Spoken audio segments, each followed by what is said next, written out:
Me lanzaste una buena pregunta que tienes que volverla a plantear y no te imaginas, me tiraste la lengua. El asunto que vas a tener ahora que cómo volver a la lengua a su lugar, porque ahora podemos charlar 2 días. Ahora va a salir una antología en ACAL. La estamos preparando como a 900 páginas y hay como 5 aspectos muy distintos que se complementan. Tengo mucho historia, mucho de pensamiento semita, mítico, religioso, esencialmente filosófico, pero experiencia política, entonces no es fácil. Pues vamos a empezar, si no por el inicio, por una parte sustancial del principio de ese pensamiento de Enrique Dussel, la teología de la liberación. Sí, decir teología de la liberación ya sería como un equívoco. Es como cuando uno dice Jesucristo. Digo, ese desconocido no lo conozco. Yo conozco un Yeshua que nació en Nazaret y que murió en la silla eléctrica, la cruz del Imperio Romano, con la que se mataba a los rebeldes ante el imperio.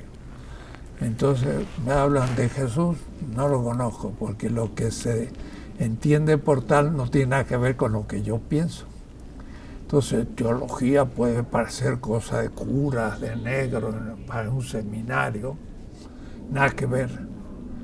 Estoy hablando de la esencia de una cultura en el nivel mítico y que es primeramente popular. Es la religiosidad de un pueblo latinoamericano que tiene una larga historia. Y hoy el mundo tiene grandes culturas, las cuales son culturas universales, porque cada una de ellas incluye cientos de culturas. Es decir, los chinos es un mundo cultural. La India tiene una cantidad de culturas, los bantúes, el mundo musulmán, desde Filipinas a Marruecos, encubre cantidad de pueblos, y entonces el cristianismo también es algo muy complejo, desde el cristianismo bizantino y europeo al latinoamericano y otros. Entonces uno tiene que romper esquemas. Lo que me interesa a mí más bien ir al fondo de mi pensamiento popular latinoamericano. Es decir, no es un interés de la teología por la teología, sino de un pensamiento que está en lo que Paul Ricoeur, mi maestro de la Sorbona, en realidad, por desgracia, en mi nomadismo intelectual no tuve nunca un maestro, he tenido muchos, lo he buscado, lo he escuchado y lo he dejado por el camino. Pero Paul Ricoeur fue uno muy fuerte en París en los 60, y él habla de un núcleo ético, mítico de las culturas. Entonces la así llamada cultura occidental, que va a cumplir una función muy importante en la historia mundial, es un cierto pensamiento que yo llamaría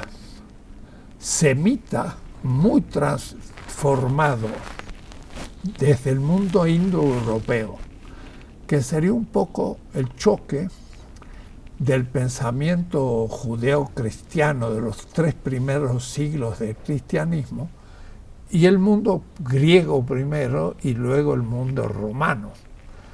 Pero al decir semita, de ninguna manera digo Israel.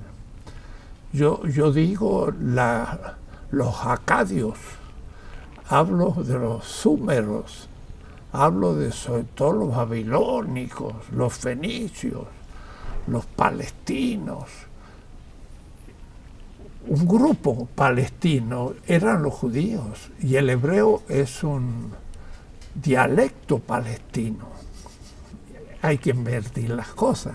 Los palestinos, el pueblo, y los judíos y los israelitas de hoy, es un grupito entre las dos grandes civilizaciones de la Mesopotamia y el Egipto, que en la historia mundial de las culturas, aunque haya habido culturas anteriores y aún una América muy antigua, son dos culturas fundamentales en la historia mundial porque son de las más antiguas.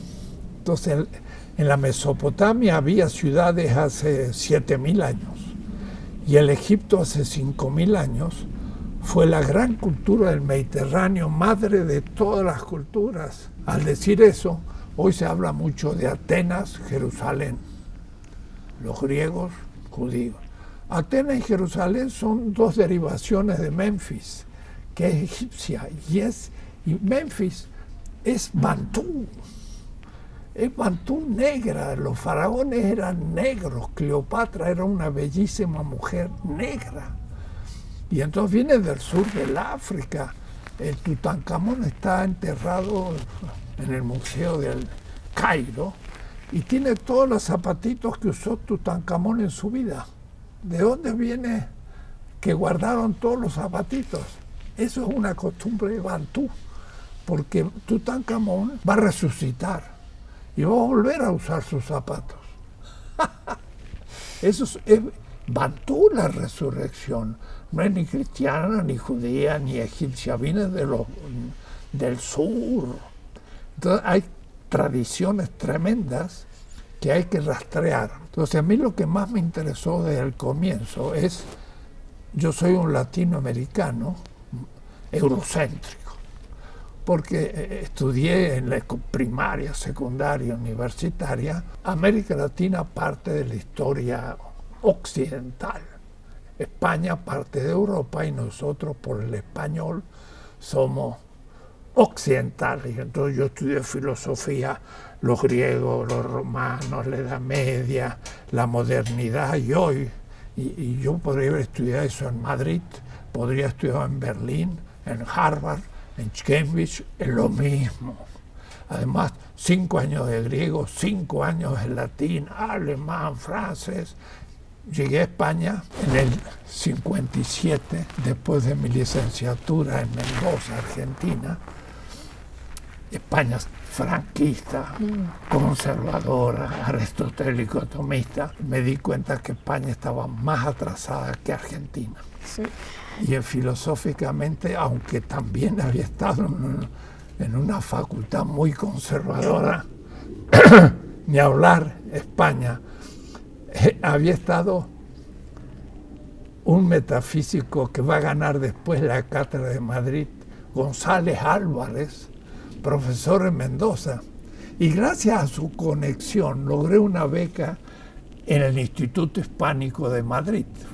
Ningún profesor mío había estudiado en Europa, porque era la guerra, y entonces nadie salía. Entonces yo fui el segundo estudiante de toda mi universidad que salía a Europa.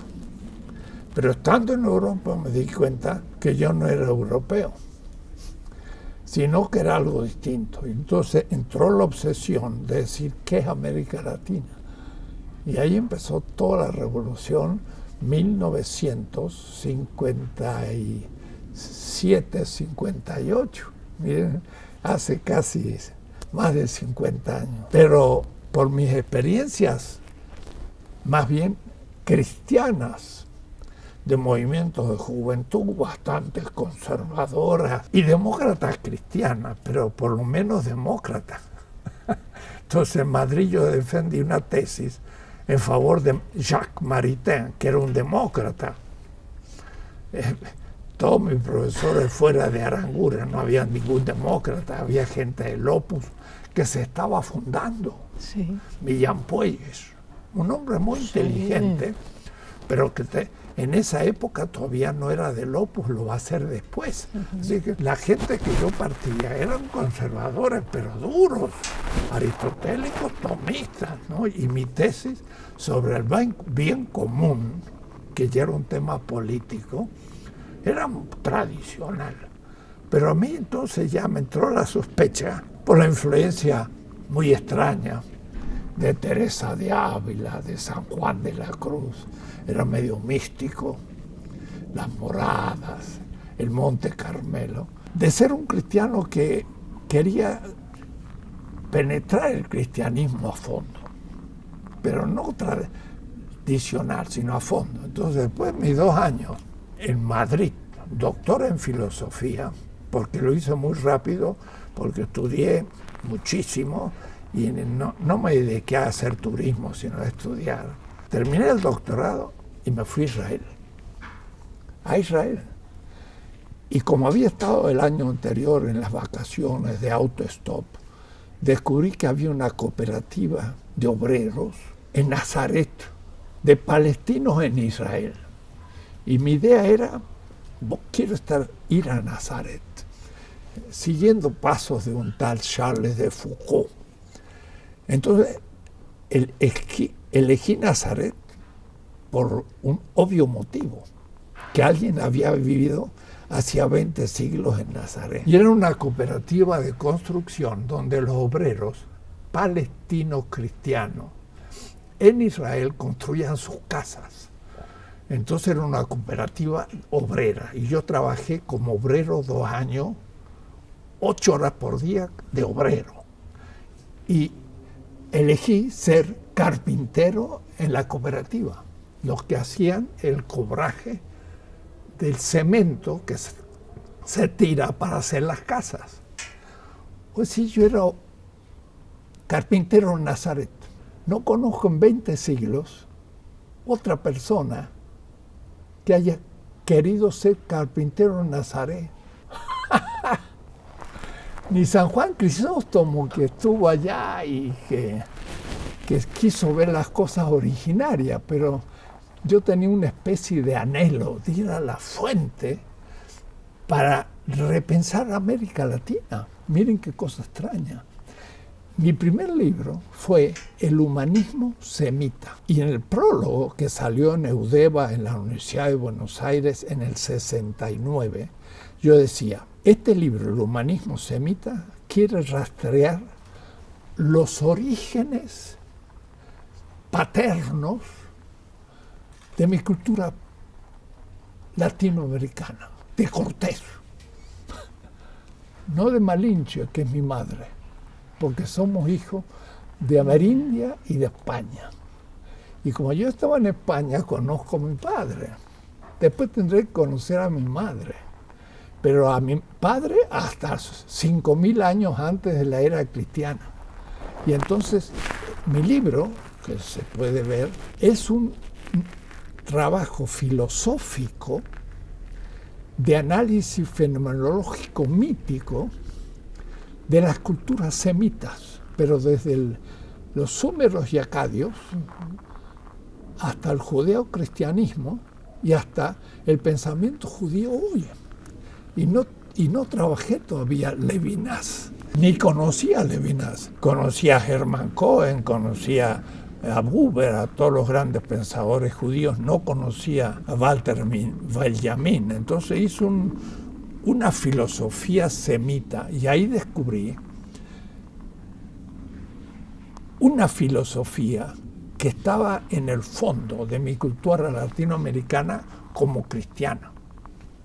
Entonces, la teología de la liberación, yo lo descubrí en el 57 en Israel, porque me puse a trabajar con una cooperativa de un cura obrero, Paul Gauthier, que escribió un libro, Jesús, la Iglesia y los pobres, en francés. Je suis l'Église et les pauvres, en Nazaret. Y entonces todo el cristianismo lo pensó al revés. Que lo que hará 10 años después la teología de la liberación. El Paul Gauthier es el inventor de la teología de la liberación. Era un obrero en Nazaret. Yo fui su alumno. Entonces, antes de la renovación, yo ya estaba metido. Estaba trabajando con obreros palestinos en Nazaret, en el lugar donde había vivido el fundador del cristianismo. Yo caminaba 40 kilómetros llegaba al lago de Tiberias, me atravesaba toda Galilea. Estuve en el Kibutz Ginosar de pescador, tiraba las redes y sacaba pescado leyendo el Nuevo Testamento, la tormenta en el lago. Leí el Nuevo Testamento en sus lugares, un conocimiento así material, fenomenal, que no he visto yo en otro. Entonces, esto lo tengo a mis 24, 25 años, que está allá en el fondo, ¿no? Cuando apareció la teología de la liberación, yo fui uno de los primeros cultores. Y más, he aportado cosas que no se ha advertido todavía. Pero era para descubrir el origen de la cultura latinoamericana, porque mi idea era, nosotros somos por una parte de la tradición semita, pero por otra de la indoeuropea, que tampoco era Grecia, sino que eran los chuechis de la China, los arios de la India, los persas, y luego los griegos y los romanos. Y todos ellos piensan de manera muy semejante.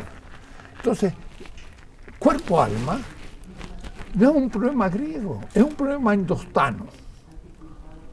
El indostán es el que empezó con el mito del alma. Los pueblos semitas no tenían cuerpo ni alma, tenían basar. En hebreo, yo conozco el hebreo. Entonces, yo no solo conocía el griego, el latín, sino ahora conocía el hebreo como la quinta columna que ponía en cuestión todo. La palabra del otro se hace carne, supone que se hace corporalidad viviente, unitaria, no cuerpo. No hay alma. El pensamiento semita no tiene alma. Y el muerto muere y resucita. Eso viene por el Egipto bantú. Pero resucita todo. No hay alma. No hay inmortalidad del alma. Los cristianos no creen en inmortalidad en los 3 primeros siglos. Y cuando Atenágoras dice, no, los cristianos pensamos que el alma muere, se equivocaba. Tenía que decir, nosotros los cristianos no creemos en el alma porque la unidad impide, nefesh en hebreo, no es psique en griego. Entonces mi segundo libro fue el humanismo helénico, pero eran todos los indoeuropeos, desde la India hasta los germanos, pasando por los persas y demás. Eran 2 grandes culturas del continente euroasiático y los chinos estaban fuera. Y entonces yo dije, bueno, y seguí la historia de eso. En el primer siglo surge un pensamiento mesiánico judío, 100%.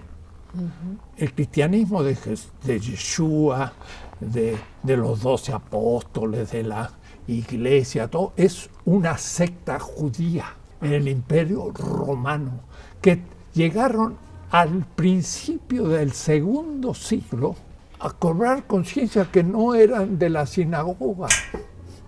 Jesús no funda una iglesia, sino una secta. Y es un Mesías entre muchos Mesías, a lo cual el Imperio Romano, cuando surgió un Mesías, como era un problema político, les ponían la silla eléctrica, que era la cruz. Entonces, cuando Jesús es tomado por el pueblo como un Mesías, Pilato en el fondo lo liquida igual que el templo. Era un Mesías, era un rebelde, no guerrillero, era pacifista, pero era suficiente para no admitir al imperio.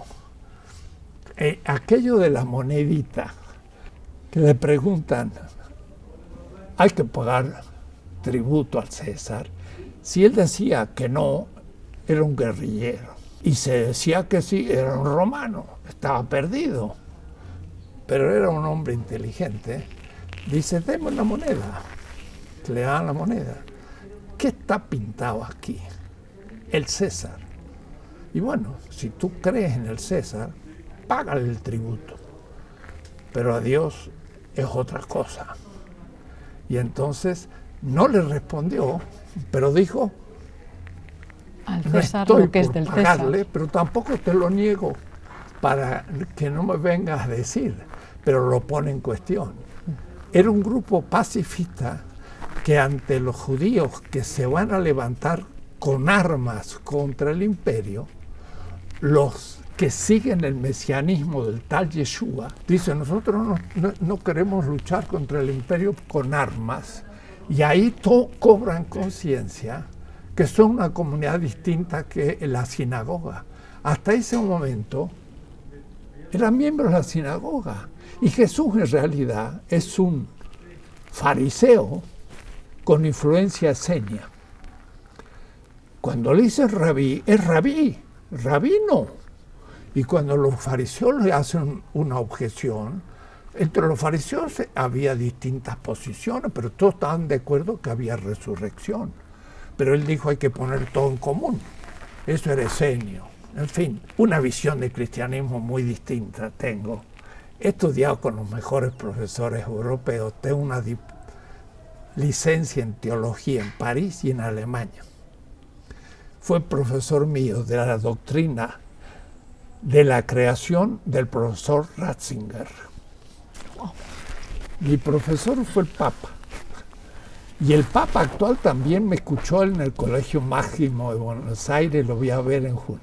Sé teología postconciliar porque soy de los fundadores. Ir a los orígenes, desde luego. Me preguntaste algo muy especial, porque viniendo de grupos demócratas cristianos, con mucha vocación política, porque mi tesis fue sobre el bien común en mi licenciatura y mi doctorado en Madrid, como Jan Puelles, fue sobre Tocoinona Macazón, el bien común, filosofía política. Y al mismo tiempo hice estudios en la Sorbona y en Alemania, me pasé 4 años en Francia y 2 en Alemania, así que más 2 en Israel y 2 en España, 10 años. Pero pensando en América Latina, siempre, y queriendo volver. Entonces, recibí de la mejorcita formación que podía recibir un latinoamericano en Europa, pero cada vez más lejos del eurocentrismo. Y por eso que soy de los primeros que, volviendo, empiezo a hacer la crítica al eurocentrismo en mi primera obra en la revista de Occidente, de Ortega y Gasset. Tengo un artículo, 1965, y donde yo hago una visión de América Latina que es la que tengo hoy. Que digo, América Latina actual no, es la liberal del siglo XIX tampoco, la colonial de España durante 3 siglos, no suficiente, la indígena, partamos allá. Hace 30.000 años llegó el ser humano por Bering al continente y descubrió América. Lo de Colón es una invasión posterior que descubrimiento. Eso lo dicen los eurocéntricos. Esto ya estaba armado antes que llegara Colón. Y entonces tengo una visión de la historia que mi primer curso universitario que di en una universidad pequeñita del norte de Argentina, tan pequeñita que estaba dando clases de historia de la cultura, y golpeó algo la puerta y ¡bum! Se abrió la puerta y apareció una vaca. Era muy chiquita la universidad de Resistencia al norte, pero yo venía con tanta pasión de Europa que escribí un libro en 4 meses, porque dormía arriba de la biblioteca. Mi señora quedó con los 2 chicos en Alemania, yo me vine a Argentina y después nos vinimos todos. Pero se llama Hipótesis para el estudio de América Latina en la historia mundial. Y lo he publicado hace el año pasado, pero lo había mantenido inédito eso. Pero en esa visión ya es una visión completamente distinta de la historia, no la antigüedad, la Edad Media, moderna. La antigüedad lo descubrieron los románticos, se lo inventaron. La Edad Media ni saben los europeos lo que es el tiempo de la Europa enclaustrada por el mundo musulmán y en concreto por el Imperio Otomano. Fueron 7 siglos donde Europa era periférica, subdesarrollada, ignorante y fuera de la historia. El mundo era islámico. Marruecos, los fatimitas en Egipto, el gran sultanato de Bagdad, Afganistán, el mogol en la India, los reinos del sudeste asiático y hasta Mindanao en las Filipinas era musulmana. De Marruecos a las Filipinas, el Islam. Europa, sitiada en Viena, y en enero del 1492 recuperó Granada. Tengo una visión completamente distinta. Pero España, al ocupar Granada, y gracias a Colón, que es un genovés, con un mapa en falso, pensó que América del Sur estaba al sur de la China. Un mapa de Enricus Martellus. Y entonces Colón creyó que América del Sur está al sur de la China. Estaba la China más cerca y se animó a ir al Atlántico. Y llegó al Caribe y le escribe al rey: estamos aquí en los reinos del Gran Khan, que son los kanatos de Siberia. Y Colón estuvo 4 veces en América y en el cuarto, 1503, llegó a Panamá y le dijeron: hay un gran mar, el Mar del Sur. Y escribió: estamos a 10 días de navegación del Ganges. No sabían que existía el Pacífico. Y Colón no descubrió América, estuvo al sur de la China hasta su muerte. Américo Vespucci descubrió un nuevo continente. Amando de Portugal, se fue a la gran península al sur de la China. Llegó al Ecuador, se fue para abajo, llegó hasta la Patagonia. Dijo: esta península es más grande de lo que pensaba, es un mundo nuevo. En la China tampoco descubrió América, Américo Vespucci. El primero que hace un mapa con América se llama Walde C. Müller, un cura alemán que le gustaba la cartografía y que consiguió unos mapas en Venecia. Y entonces, notable, hace un mapa de Eurasia con la 5ª península, esta al sur de la China, Indochina la 2ª, India la 3ª, y después la península arábiga. Y todavía dibuja Sudamérica al sur de la China. Pero después del Atlántico dibuja América del norte y del sur, con todas las costas del Pacífico y el Atlántico en 1506, donde nadie había llegado al Pacífico. Mapa chino, los chinos han descubierto América mucho antes que los europeos, y Walde C. Müller tiene 2 Américas del Sur. Digo esto porque entonces Europa estaba atrasada, los chinos estaban muchísimo más avanzados. Lo que pasa hoy en China se despertó de un sueño. Los chinos descubrieron el acero en el siglo II, el papel en el VI, la imprenta en el VIII. En el siglo IX imprimieron papel moneda. Sabían que el sistema era centrado en el Sol, tenía ya la contabilidad de los años de los 7 planetas, sabían que no era circular sino ovoide. Bueno, los chinos estaban avanzados 400 años a Europa en el 1492. Recién, después de rehacer toda la historia del antiguo continente, me vengo a América y empiezo a descubrir lo que llamo la modernidad. Empezó en 1492 la modernidad, contra Haber, contra Toulmin, hasta corregí a mi amigo Wallerstein. España fue el primer país moderno. Y cuando digo esto, me dicen: ¿usted es franquista? No, señor, porque los españoles no saben lo que fueron. No saben lo que fueron. 1492 es la salida del enclaustramiento musulmán y por el océano del Portugal hacia el África y el Asia y por el Atlántico España rodean ahora el mundo árabe desde los océanos y el mundo árabe entra en crisis. Yo he discutido con árabes en todas partes, en el Cairo, hasta en Delhi. No saben por qué en el siglo XVI el mundo árabe entró en crisis y se acabó la filosofía musulmana, que era el centro de la filosofía. Los griegos pasaron a Bizancio, de Bizancio pasaron a Alepo, de ahí pasaron a Bagdad, a Fez, y de Toledo llegaron a París. Los griegos no siguieron en París con Tomás de Aquino, llegaron gracias a los árabes. Los árabes eran el centro del mundo en la Edad Media europea. No estaban en la Edad Media, no hubo Edad Media.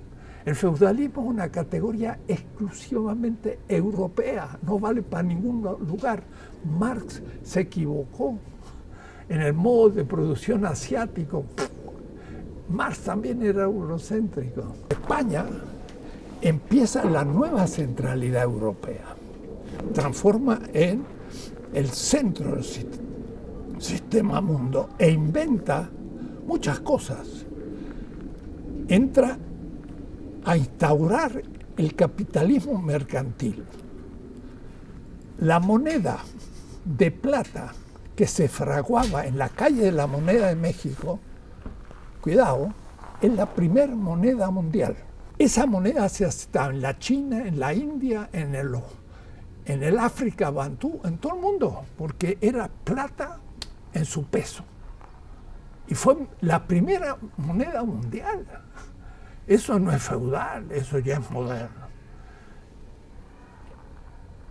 La modernidad empezó en el Caribe.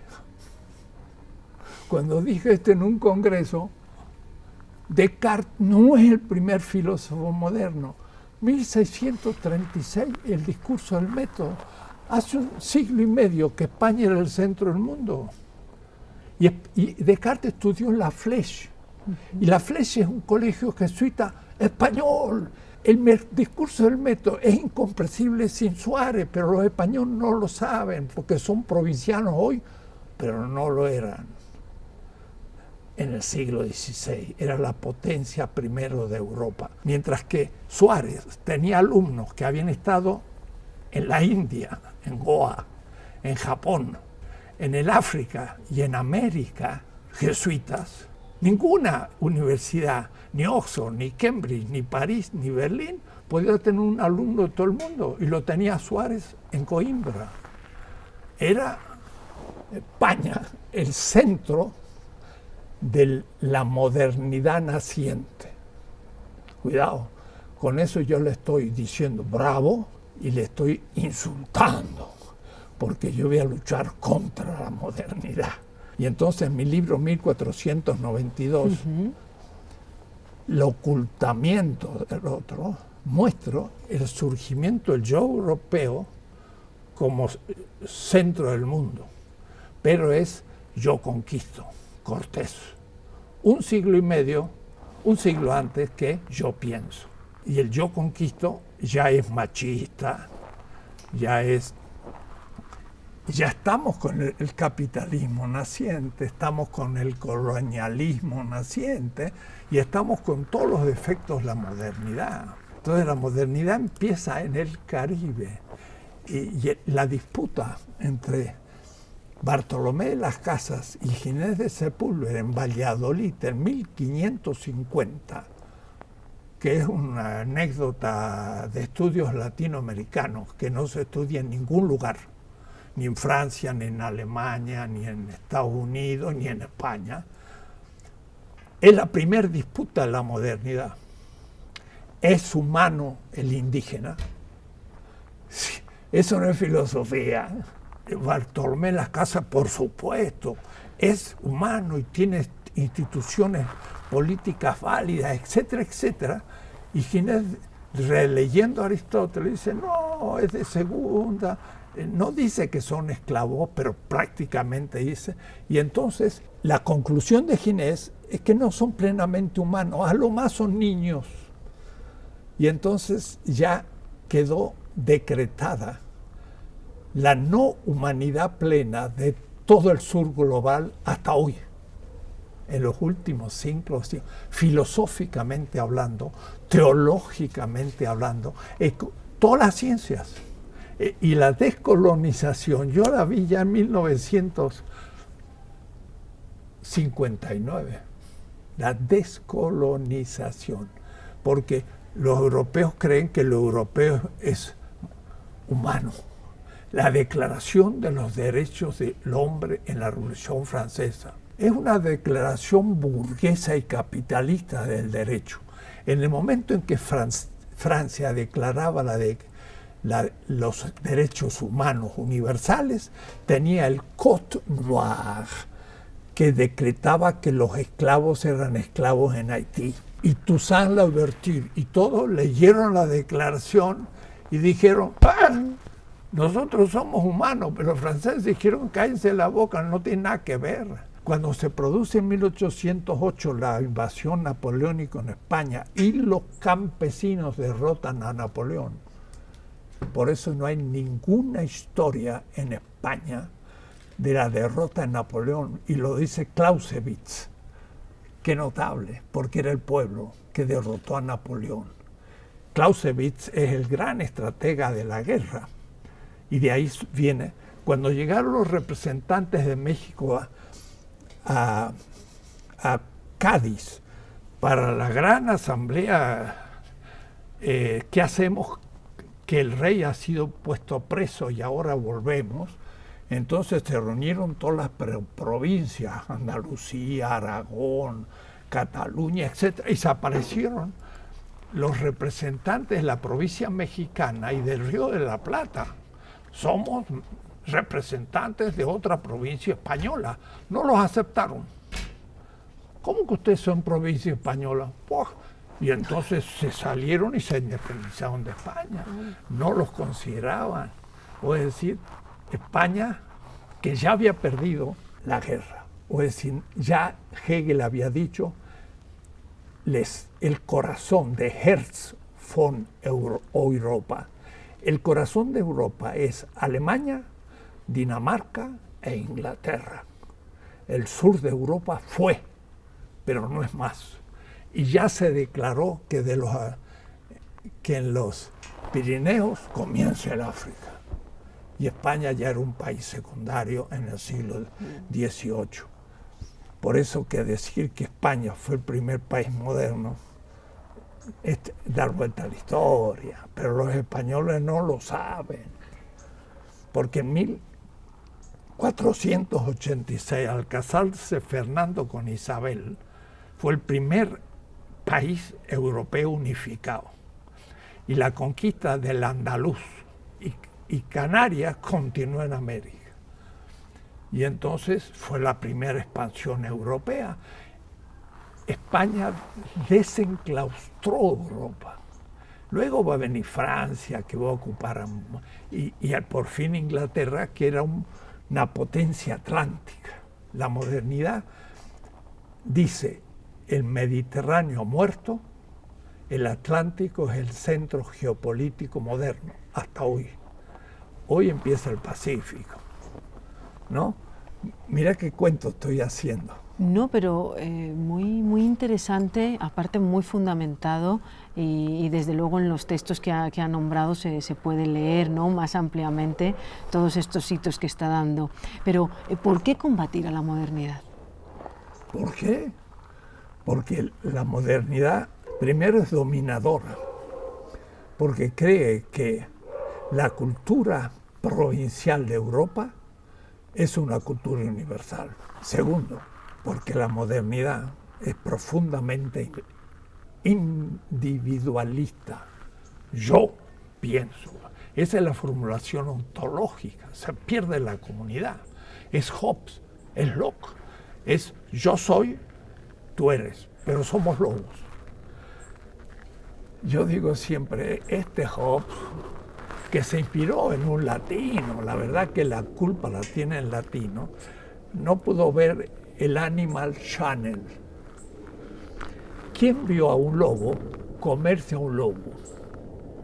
El lobo agarra a las crías, la lame, le gusta, es un mamífero, ama muchísimo, nunca un lobo come a un lobo, ni un león come a un león, es solamente el hombre lo hace. Es decir, no debió decir el hombre, el lobo para el hombre, debió decir el ser humano, es ser humano para el hombre. Eso es lo peligroso, porque somos los únicos que no podemos comer a un hermano y destruirlo. Eso no lo puede hacer un animal porque es gregario. Y cuando lo hace porque se tiene que alimentar, pero no de la misma especie. Entonces es un individualismo. Y al mismo tiempo nace el capitalismo. Y entonces ahí viene Marx. Pero Marx dice que el capitalismo nace en la conquista de América. Pero lo toma así de paso y nunca entró a trabajar Marx el tema colonial. Por eso se quedó al fin, y en la traducción del Capital al francés dice: lo que yo dije vale para la Europa occidental, ni para Rusia, porque los Danielson y los populistas dicen el Capital suyo, primer tomo, no vale para Rusia. Y entonces Marx se pone a trabajar y no logra publicar el segundo tomo, se empieza a cuestionar de su eurocentrismo. Pero entonces la modernidad es individualista, es destructora de la naturaleza. ¿Qué es para Descartes la naturaleza? Res extensa. Además, ¿quién es el yo que piensa? Un alma. Y dice Descartes, al alma le es indiferente tener un cuerpo. Eso yo lo he visto en Adam Tannery, la traducción, la edición de Descartes. Le es indiferente, es una angeleología.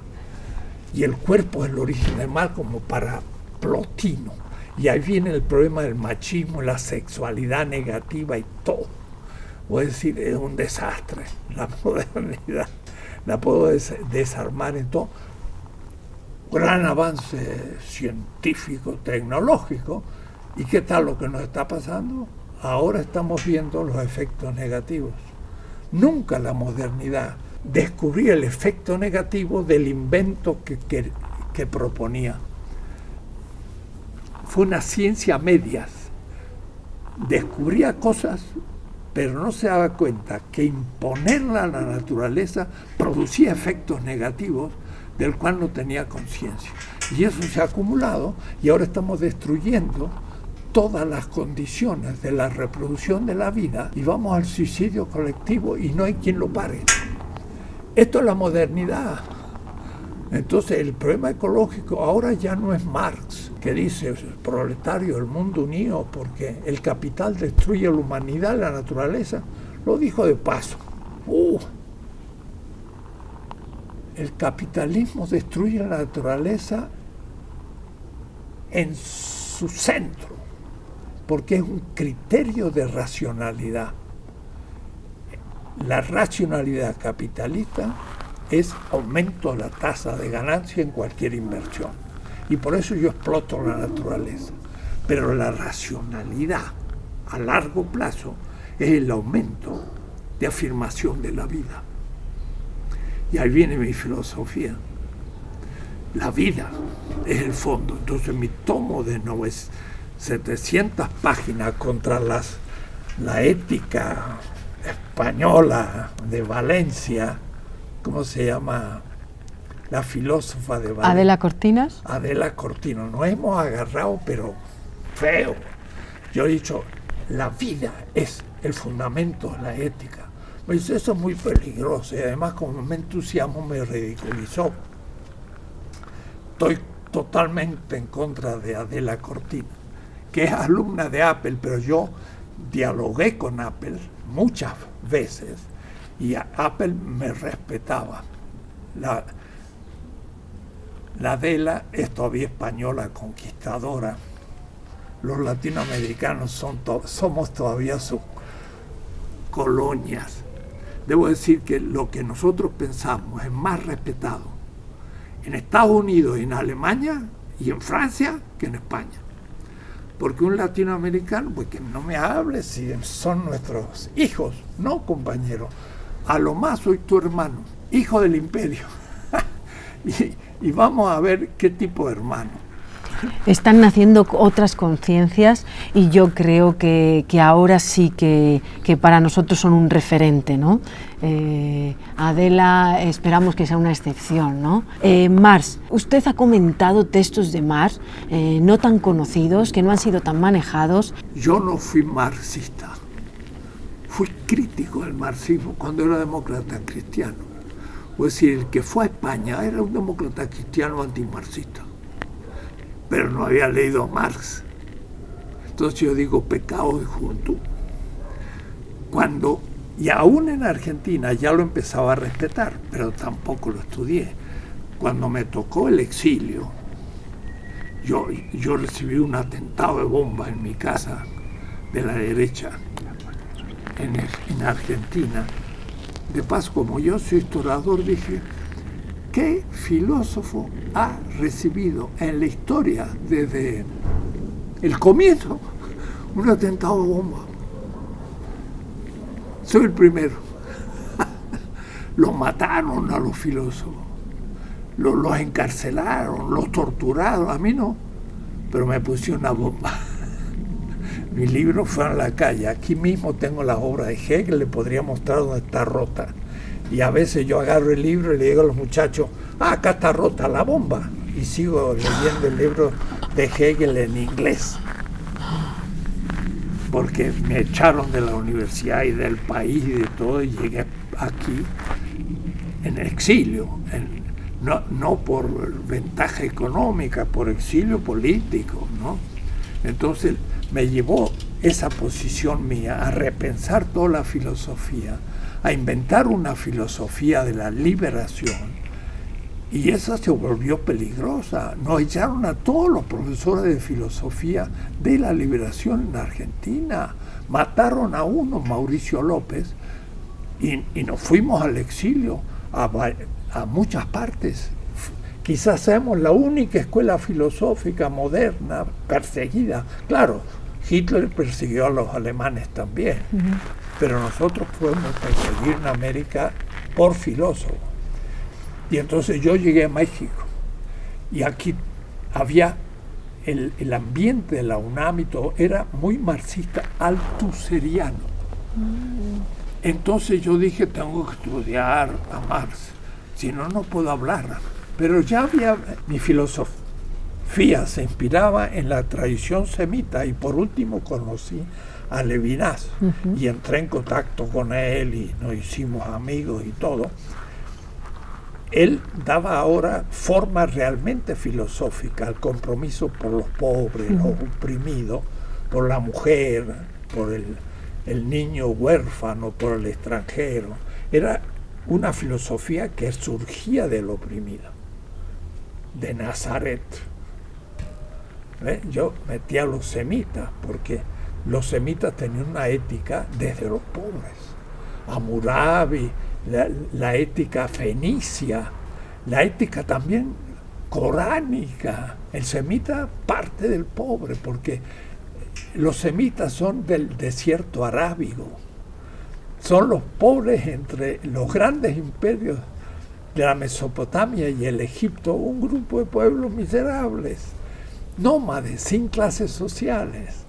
Eso es el pensamiento semita, ¿no? Entonces es muy crítico. Pero yo no había trabajado Marx, sino que me obligó la situación mexicana. Yo dije, tengo que estudiar a Marx, si no, no puedo hablar en México. Y entonces, ¿qué? Leer Althusser, muchas obras. Lukács, 10 tomos. Gramsci, 20. No voy a terminar nunca. Voy a empezar con Marx. Y entonces empecé un seminario, fueron 18 semestres.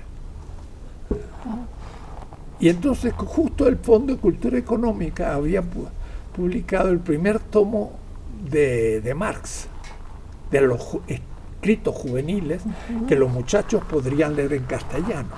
Y yo me había traído de la Alemania Oriental, de la DDR, los 46 tomos del MEV, Marx Engels Werke, todo en alemán. Costaba $1 cada tomo. Me lo traje en el avión todo.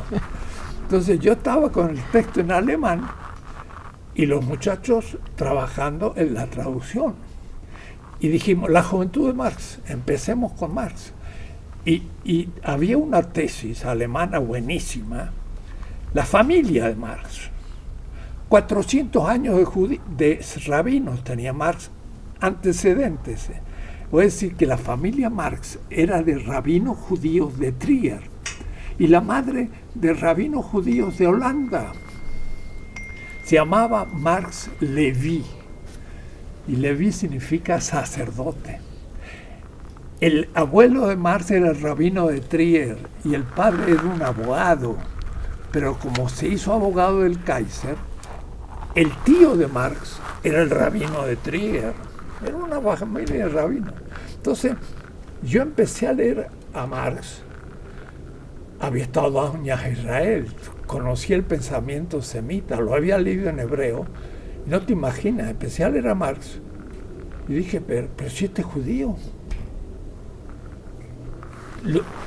Las metáforas que usaba en el Capital, pero eso va a ser después de 6 semestres. En el manuscrito del 44, él dice, el ser humano se determina por el estómago, las manos, el corazón. Describe por sus órganos la corporalidad, no inteligencia, voluntad, imaginación como los griegos. Y entonces dices, tenemos necesidades. Y eso es hebreo. Entonces yo lo leo y digo, nadie me lo había contado. Nadie me lo había contado. Se sabe que Marx era judío, pero no que pensaba. En el Capital definitivo, él dice, el capital destruye la sangre y el cuerpo del obrero. El valor es como la sangre y la circulación del valor en el capital es Blutcirculación, circulación de sangre del obrero. La sangre para el pensamiento judío es la vida. Y por eso entonces que el cuerpo, cuando le saco la sangre, es kasher, santo. Y un judío ya puede comer esa gallina cuando un judío le sacó la sangre. Feuerbach, en la esencia del cristianismo, dice en el último capítulo, la esencia del cristianismo es comer y beber, la carne y la sangre, la Eucaristía. El vino representa la sangre, no el alma, y el pan representa la carne. Marx usa esas metáforas en el Capital. Ninguno que yo sepa lo ha visto, pero en el manuscrito del 44, me acuerdo un estudiante se puso a ver, Marx habla 246 veces de la vida humana. Y la sangre es la vida. Entonces, la sangre es para Marx, metafóricamente, la objetivación de la vida del obrero. Pone su vida en el producto. Y si la recupera vendiendo y comprando con eso víveres y demás, reproduce su... Pero si me lo roban, me roban la sangre, me matan. Es una dialéctica entre vida y muerte. Y esa es la ética de Marx. Eso lo explica muy bien en 2 tomos Michel Anger, un gran filósofo francés. Pero yo voy a todo el Capital y eso está en toda la obra de Marx. Tengo un libro que está publicado, lo puedes comprar, se llama Las metáforas teológicas de Marx. Marx tiene toda una teología metafórica semita. Entonces, nos pusimos a leer a Marx y yo dije, lo voy a aceptar a Marx hasta cuando esté de acuerdo. Y cuando yo esté en desacuerdo, o esté en contra del pensamiento judeo, cristiano, pero semita, que es el que yo acepto, lo dejo de lado. Por ejemplo, Marx es ateo. Así que lo empezamos a leer, página por página. 5 tomos escribí. Cronológicamente, hasta los 17 años. Su familia, ¿quién fue? Su maestro de religión. Tenía 17 años. Y su primer texto es un comentario de Juan 17, el Evangelio, en donde nosotros somos el sarmiento unido a la vid. Fue un examen que tuvo que rendir y tenemos, dice, estamos unidos a Cristo como el sarmiento a la vid, en una comunidad de vida, Lebensgemeinschaft. Ese concepto de comunidad de vida atraviesa todo Marx y todo el Capital y toda la obra de Marx. La sacó del Evangelio de San Juan. Nunca nadie yo sé que haya visto eso, pero mucho más. Marx tiene la teoría de la creación de la nada. Dice, en el tiempo necesario, el trabajador reproduce el valor del salario.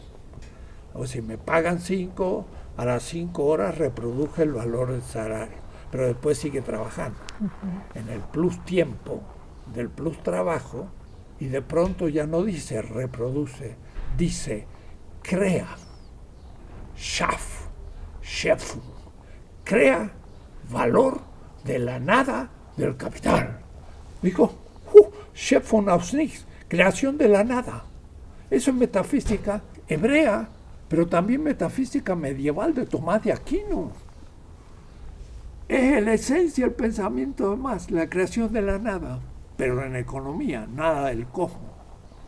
Eso no lo ha visto nadie, ni Engels, ni Lenin, nadie. Y todavía nadie me ha reaccionado, y lo he dicho hace 25 años. Y lo tengo en el libro.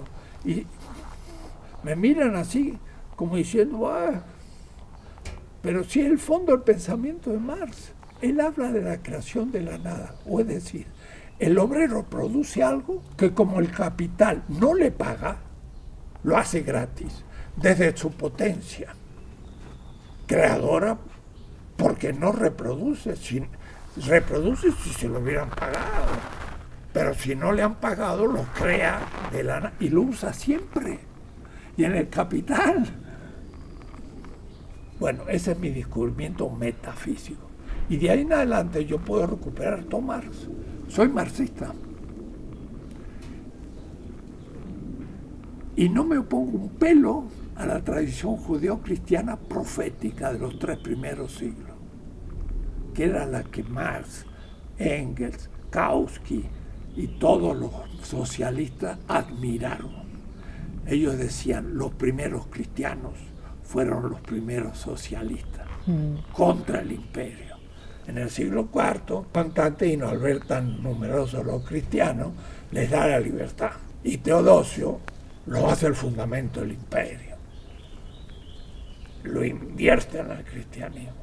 Porque de estar en contra del Estado esclavista, ahora es fundamento del Estado esclavista. Y ahora justifica al esclavo. Y el esclavo puede decir, Cristo me está justificando que yo sea esclavo. Esa fue la primera inversión. La segunda inversión se cumple con España en el siglo XVI. Esa cultura cristiana latino-germánica, que es Europa, no Bizancio, con España y el mundo colonial se hace centro del sistema mundo capitalista. Y ahora una nación que se fundaba desde Carlomagno y todo en el cristianismo, ahora el cristianismo funda a las metrópolis coloniales. Es mucho peor que antes, esa es la modernidad. Y entonces el cristianismo ahora de pronto justifica el colonialismo contra la China, que no fue colonia, pero la India, el África y América Latina. Y América Latina es una contradicción. Somos un país cristiano, colonia y explotado por otro país cristiano, que es la cristiandad. Pero nosotros somos una cristiandad colonial, no tiene cabeza. Somos cristianos, pero en nombre del cristianismo justificamos la dominación de los cristianos sobre los indígenas. Entonces somos un horror. Y por eso que en América Latina es donde la contradicción ya es evidente. Y por eso surge la teología de liberación. Pero es la segunda inversión. Es un artículo mío de no hace mucho. Lo mío va progresando. Hace 3 años descubrí la segunda inversión.